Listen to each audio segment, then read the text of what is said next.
En un principi, quan ens vam trobar amb el Roger, era com podem treballar els temes d'art i salut.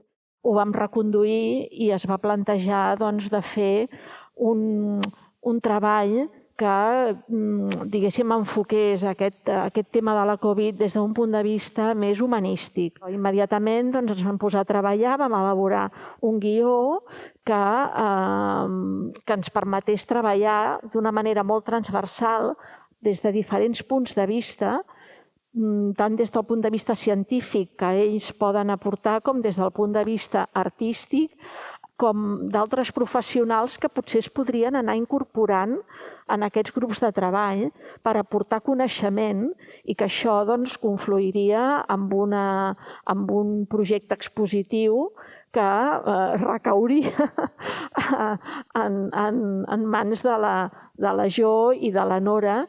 A mi m'agradaria que el que surti d'aquí no sigui que fem un treball que dos artistes aquí després ho materialitzem d'alguna manera, sinó que sigui un treball de recerca conjunt, o sigui, un treball de recerca i de materialització entre tots.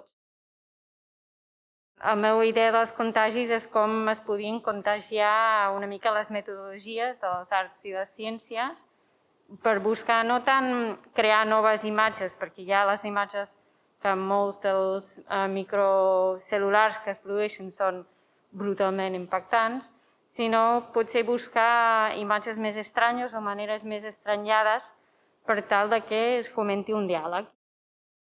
Estar aquí per mi és una cosa molt intensa, perquè jo no sé si vosaltres us adoneu que en aquest moment, per la gent que no som sanitaris, tenir la gent de sanitat a prop és brutal. O sigui, això és la primera cosa que per mi és important. Entenc i agraeixo els afalacs perquè realment sí que estem treballant molt i estem fent moltes coses.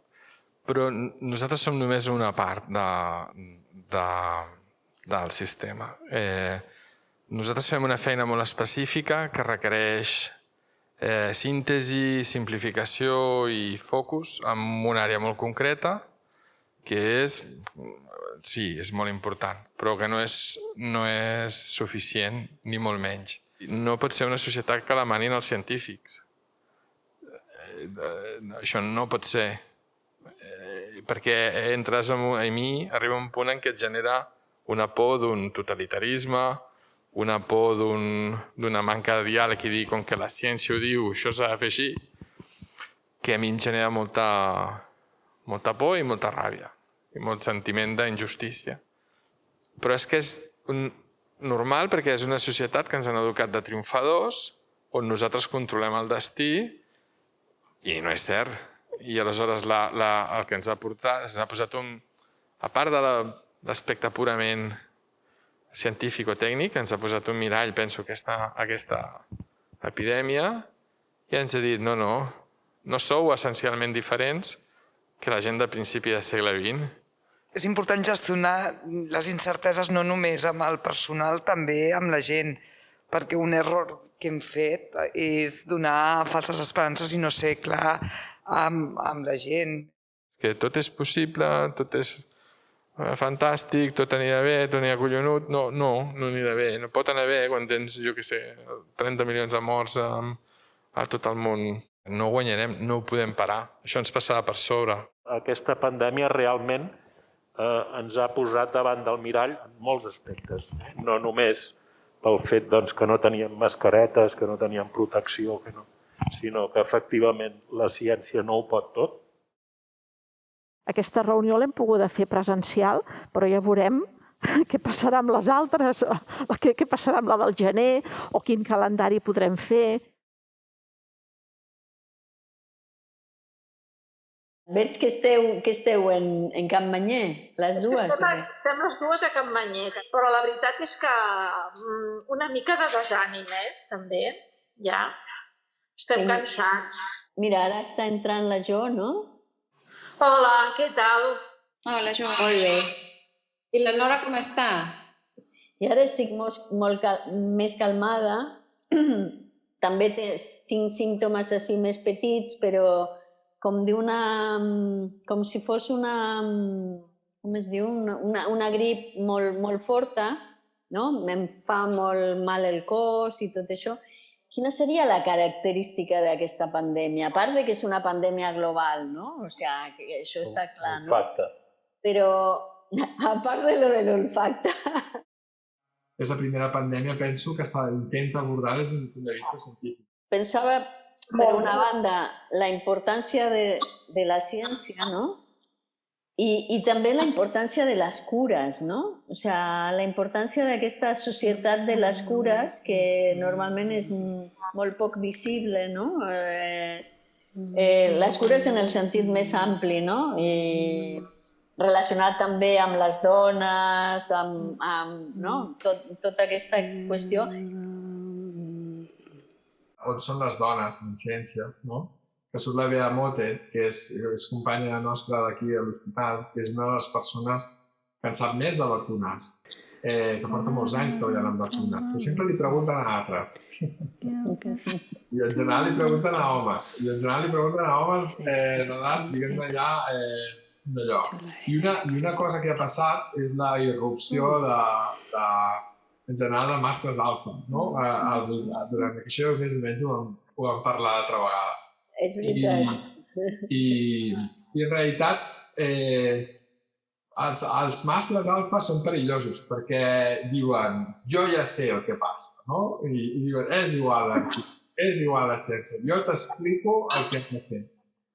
I això en general, ja sé que igual és una generalització, en general amb dones no passa. I després l'altra cosa que ha posat en relleu també és que la injustícia social també és una bretxa molt important. Per mi és interessant com la pandèmia no només amplifica pors, però minva llibertats, però a la vegada fa que aquest món, de vegades amb tendència binari, fa encara més tu ric, tu pobre, i com crea aquesta divisió encara més greu. El que també és clar és que és la primera pandèmia realment global, no? Perquè aquestes pandèmies antigues eren més concentrades en llocs concrets, no? Però, esclar, l'escampament que hi ha hagut del SARS-CoV-19 a tot el món, clar, ha sigut bestial, no? Fins a l'últim racó del planeta.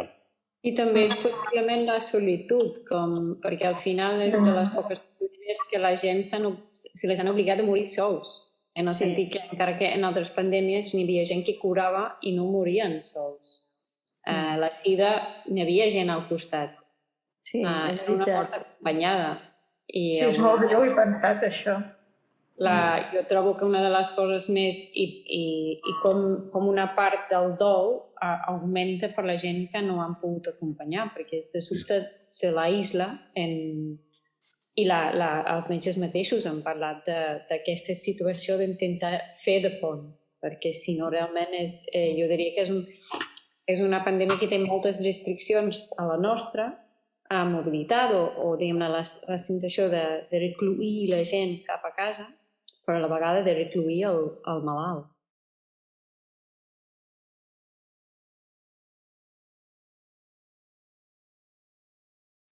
Jo penso que l'Anna ens pot ajudar molt a l'objectiu, diguem-ne, principal, tot i que hi ha molts objectius, no? Però l'objectiu principal és una mica sobre reflexionar sobre la condició humana en un context d'epidèmia, no? O d'una epidèmia. I que una epidèmia ens força a plantejar-nos moltíssimes coses. La primera d'elles és fins a el que ja discutíem, no? Fins a quin punt hi ha seguretat o les certeses que hi ha en l'acte científic. La medicina és inexacta. No és una ciència exacta, ens equivoquem. És veritat que tenim moltes eines que són molt millors, que ens permeten diagnosticar, que tenim tractaments que abans no teníem, que són molt millors. Però igualment hi ha un punt que no depèn de ningú. I aquest punt és allà on ningú se sent còmode. Aquest fet que tu puguis emmalaltir i tu sàpigues que no hi ha tractaments, que no hi ha vacuna, que no saps quin malaltirà, que et pot tocar i que tu, perquè la teva immunitat sigui com sigui en el moment o tinguis els gens que tinguis, doncs et posaràs més malalt o menys, o el que sigui. Aquesta incertesa jo penso que és el pitjor de les malalties. Viure amb això, sense que això t'enfonsi, necessita molt de coratge. Justament quan vam fer aquest guió que està penjat al Drive i que en principi era una mica el que va sortir del que havíem parlat amb el Roger, doncs, pensant una mica quins temes ens eren més colpidors, justament un dels temes que va sortir era la dificultat per viure la incertesa. No? I me'n recordo que una vegada també ho vam parlar amb tu, Nora, no? Que hi ha un punt que diu la incertesa de la vida versus la certesa de la mort. La certesa de la mort és certa i tampoc la vivim bé. O sigui, també, justament, crec que el que hem viscut durant aquesta pandèmia era no només, també és veritat que no és només la por de la mort, que això estaria per veure de quina manera ho gestionem amb aquesta societat, sinó també, evidentment, d'una manera de morir, que és una manera de morir sol, com has dit tu abans, amb un passadís, sense el contacte amb les persones que volies. No? Però el que és cert és que vivim potser millor fins i tot la incertesa de la vida que no pas la certesa de la mort. Perdó, és fàcil entendre això perquè la mort ha desaparegut de les nostres vides, no existeix. Els malalts no existeixen. No, ningú parla ni de malaltia ni de mort. No, ja està. És com no existís. Abans formava part de la vida i avui en dia és com si no anés amb nosaltres. Al final, que tot sigui escèptic, li dona una impersonalització i el que fa és el que diu la Nora, que al final, com a persona, com a humà, és a dir, la humanitat que tu tens, et quedes més dèbil. No és real, això. És real, perquè els morts aquí han estat números, mai han estat... És molt fort, això, és molt fort, el dels números, és molt fort. Jo crec que una de les coses que hem après és la importància de morir bé. Vull dir, no? Jo sempre dic que una de les coses més dures que he fet, no? Que en la primera onada és quan se'n va morir la primera persona sola. I jo crec que tant la població com els metges hem après que és molt important morir-se acompanyat dels teus i morir-se bé. Totes les problemàtiques que hem anat descobrint d'ençà de la pandèmia fan evident una falta de visió sistèmica de tots, no? Una visió de sistema conjunt, i en canvi serà molt interessant perquè vosaltres el que proposeu, jo i Nora, és una exposició que serà totalment sistèmica, en el sentit que tots estarem inclosos i fins i tot la fareu participativa, no? Nosaltres tenim la nostra ferida forta. Llavors, què en fem d'aquesta ferida? La taparem com la transició? Farem un silenci com la Guerra Civil i encara estarem traient morts de les carreteres? O no? Crec que és el moment de dir no. És a dir, la nostra ferida treballem-la de manera positiva, no? I llavors, una de les coses que jo crec que... Diverses coses que s'han tret és, per dir-ho en l'ambient i en vosaltres que en sabeu molt d'això, és a dir, jo crec que dues coses principals. La ciència és vulnerable. Això jo crec que és molt important remarcar-ho. És a dir, ha demostrat la ciència un moment, no només per una falta de recursos, sinó una falta de coneixement. És a dir, no sabíem què estava passant. I el reste de la població sí que es pensa normalment en una espècie de màgia de la ciència, és a dir, sobretot, la ciència és vulnerable.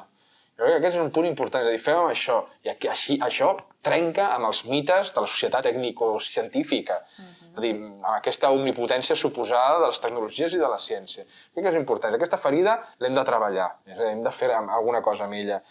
I després, és a dir, la ciència és política. És a dir, les vacunes són polítiques actualment. És a dir, és una política de recerca d'aquells laboratoris que han pogut desenvolupar-ho i una política no només de a qui li donem i a qui no, sinó quins països l'estan donant a qui no, quin espai públic i privat. És a dir, ciència vulnerable i ciència política són dues coses que en aquest àmbit precís sí que és la nostra ferida i hem de treballar. Fets, diguéssim, que ha portat la pandèmia és, en primer lloc, que hi ha un control de la població com no hi havia hagut abans, en cap moment de la història, i tots els mitjans d'internet, telecomunicacions, etc. I el fet que estiguem tantes hores a internet fa que això sigui d'una amplitud històrica. Segon, hem normalitzat formes de governança autoritàries, tenim toque de queda i no diem res. S'ha normalitzat l'obediència. Hem de saber que això passa.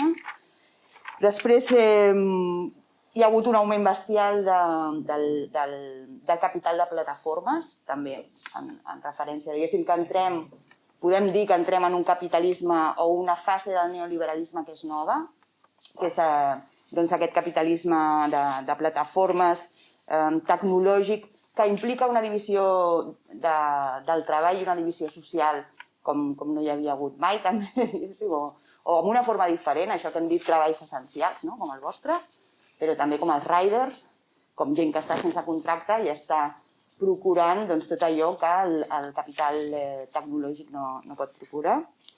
I també potser una reducció de les formes de vida al seu nucli més tradicionalista de família nuclear, de relacions socials molt bàsiques. I això és el que tenim aquests fets, intentem pensar a partir d'aquí què és el que està passant i quines implicacions té per la creació de la subjectivitat. Des de la ciència, des de la medicina, per què us interessa el projecte? Què espereu dels filòsofs? Què espereu dels escriptors? Què espereu dels artistes? Què creieu que podem fer? Quina aportació podem fer, per exemple, si es fa una intervenció aquí a Can Ruti? Ja hem vist moltes de les coses que es poden fer, però a vosaltres què us agradaria? A mi m'agradaria que la gent pensés. És a dir, que això fes que la gent pensés. Perquè penso que molta gent no ha pensat. Molta gent sí, però molta gent no. Molta gent o ha obeït, o s'ha enfadat, o s'ha queixat, o s'ha deprimit, però no ha anat més enllà. Jo penso que s'ha d'anar més enllà. Estamos en un momento donde estamos como en una especie de corset en el cual, claro, todo el mundo está en pérdida, estamos todos en pérdidas, cada cual en su realidad, porque lo que ha sucedido es que cada cual en su realidad ha tenido pérdidas. La gente que ha perdido el poder viajar, el poder irse de vacaciones, el poder... Aunque desde las pérdidas más altas a las pérdidas más básicas, digo que en la cotidianidad y en las formas de vida. Entonces, cuando uno pierde muchas cosas, está en duelo y estamos duelando todas esas pérdidas. Entonces, por eso es importante nombrar, ver, hablar, no solamente por el solo hecho de hablar, sino nombrar las cosas. Muchos psicólogos y psicoanalistas que se ofrecieron para trabajar con gente, con sanitarios, con gente que estaba padeciendo esta situación, entonces... Claro, ya había muchos y muchas trabajando en ello, con lo cual me pareció que había otra gran cantidad de gente que se quedaba por fuera, que es la gente que está por fuera del sistema. A mí me parece fundamental trabajar con niños, por eso armamos con Ricardo este taller de cuentos, porque eran mujeres también, como los adultos se quedaron sin palabras, no pudieron hacer puentes con la palabra para explicarles. ¿No? Si los niños lo llevan muy bien, no pasa nada, ¿no? Entonces, como empezar a poder a nombrar esos monstruos, a armar los entierros. Había otros nenes que venían a decir, no, es que se murió y quedó tirado en la calle porque no podían sepultar, ¿no? Como todos los recortes de toda la situación que hemos pasado, es necesario que se pueda ordenar, poder nombrar, poder hacer todas las veces que sean necesarios esos entierros de lo que sea, que no es solamente de personas, sino de todo lo que perdieron, ¿no? De las pérdidas de la maestra, del colegio, de los amiguitos, del vecino, del cambio de casa. Teníem pendents és escoltar si volen o si els hi ve de gust les artistes perquè ens expliquin també com se senten, en quin moment estan, Vull dir, una mica d'informació perquè tinguin el seu espai també perquè puguin explicar als altres com volen. Bueno, jo no estic a la Nora, però jo diria que estem molt al principi, en el sentit que vam fer 2 entrevistes que van donar molt per pensar d'una manera o altra, diguem-ne, amb les experiències, la manera que es va explicar tot. Jo, com que en aquest moment estic en ple feina de la uni, no he pogut avançar gaire amb el que són els meus plantejos, perquè les proves que anava fent no sé si m'acaben de convèncer que eren vinculats amb el tacte i el traç del gest, i estic ara buscant una manera d'interpretar-lo d'una altra manera. Estic explicant coses que a lo millor no són les definitives, però la idea era que, de algun modo, aquesta visió de sortida que té, les persones expliquen moments molt durs, però en algun moment determinat expliquen també algo o alguna frase o alguna imatge o alguna cosa que per a ells és el que les ha donat la sensació de la sortida, no? I la idea és treballar una mica aquest tema, aquesta situació. De quina manera i com? De la mateixa manera que està dient la Jo, estem en l'inici, estem en les beceroles. El que passa és que a mi sí que m'interessa molt és veure els possibles espais per poder visualitzar-lo una mica més.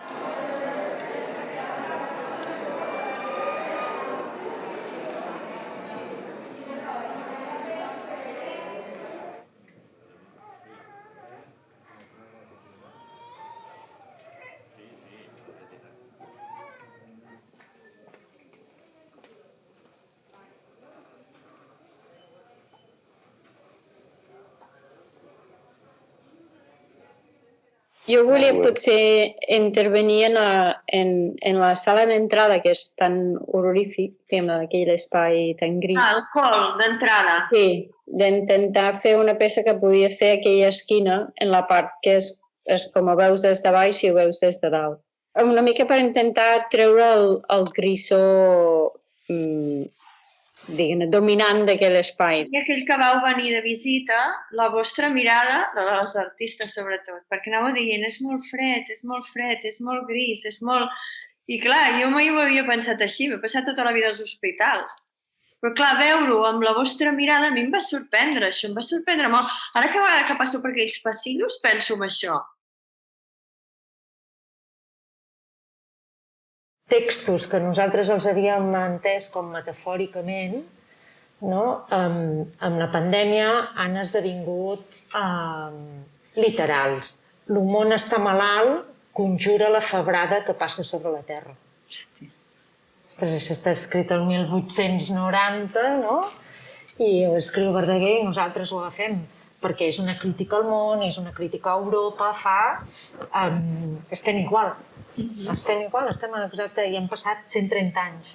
El moment en què ell comença a participar en sessions d'exorcismes és un moment bastant semblant, és el 1890, molt semblant al moment actual, no? De gran desigualtat econòmica, gran desigualtat social, crisi de valor, crisi sanitària, no? Crisi industrial, crisi energètica.